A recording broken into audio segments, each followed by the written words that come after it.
Il est 9h01, la Bourse de Paris vient tout juste d'ouvrir sa séance et comme tous les lundis, on va s'intéresser ce matin au CAC avec vous, Bernard Prats-Desclaux, fondateur d'Iwinvest et auteur de Stratégie de marché. Bonjour Bernard.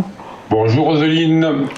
Alors l'indice parisien, on l'a dit tout à l'heure, est un peu à la peine ces derniers temps. Troisième semaine consécutive de baisse pour le CAC, désormais sous la barre des 6500 points. Exactement, et même à l'instant où nous parlons, 6397 points, donc en baisse de 0,9%. Donc effectivement, il y a un petit peu de pression depuis plusieurs semaines sur l'indice. Bon, après, on va pas non plus s'affoler immédiatement. Il était logique et normal qu'à un moment ou à un autre, une correction se mette en place et on n'est pas encore tout à fait en phase de correction. On est proche d'une glissade éventuelle. Donc on va voir en fait en ce début de semaine ce qui se passe. Il faut surveiller. Très clairement, en intraday, on peut considérer que la tendance est désormais baissière.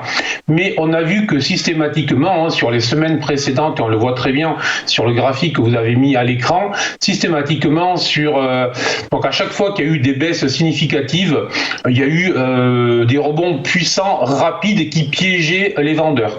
Donc, là, il y a quand même un certain nombre de différences très claires. C'est-à-dire que pour la première fois, moi j'ai un indicateur, on le voit sur le haut du graphique, qui est un indicateur de moyen terme, qui pour la première fois depuis le mois de janvier s'est mis en rouge. Donc très clairement, c'est un premier petit signal baissier depuis le mois de janvier. Donc on va voir, il faut rester calme en bourse toujours. Il faut conserver ses nerfs. Après, on ne va pas oublier aussi que c'est l'été, que potentiellement on est sur des marchés qui sont creux et qui vont être de plus en plus creux dès la fin de semaine et encore plus en fin de semaine suivante. Donc effectivement, des accidents peuvent arriver à ce moment-là. Donc on va voir tout ça. Mais il y a un certain nombre de choses à vérifier aussi, c'est-à-dire que ça fait quand même plusieurs semaines qu'on voit le Bund qui monte, ce qui signifie que les taux rebaissent fortement. Vendredi, on a vu le taux à 10 ans français qui est repassé négatif. Alors ça, c'est à la fois rassurant au niveau des inquiétudes qu'on pouvait avoir début deuxième trimestre sur l'inflation, mais c'est aussi très inquiétant car selon moi, c'est la marque du fait que les traders obligataires ne parient plus sur une croissance puissante, donc sur une reprise puissante, et donc très clairement, c'est aussi une inquiétude sur la reprise du coronavirus que l'on voit très bien, notamment dans un département que je connais très bien, qui est les Pyrénées-Orientales. Donc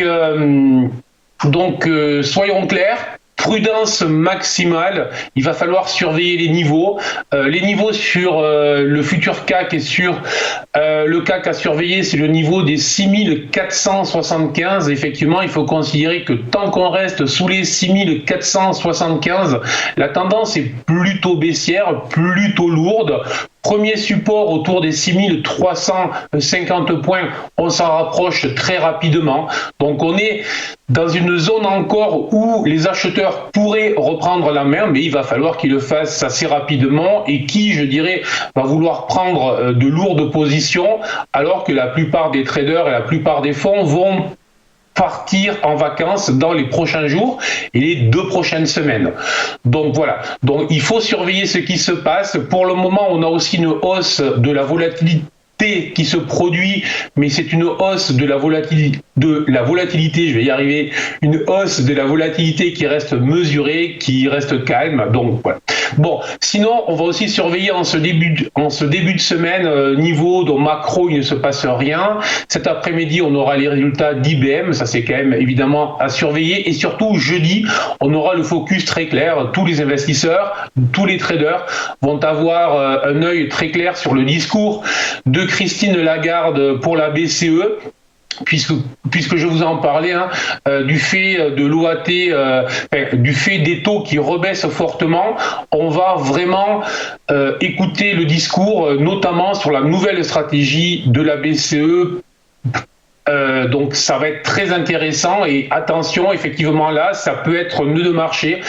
Soit Christine Lagarde rassure, soit elle inquiète. Voilà.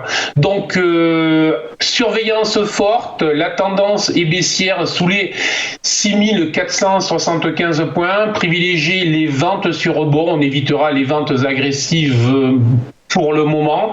Et prudence.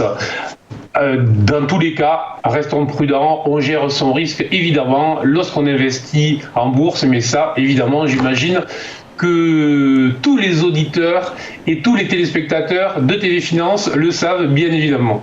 Merci beaucoup Bernard Prats-Desclos pour votre décryptage et bon courage à vous pour le retour du couvre-feu dans les Pyrénées-Orientales.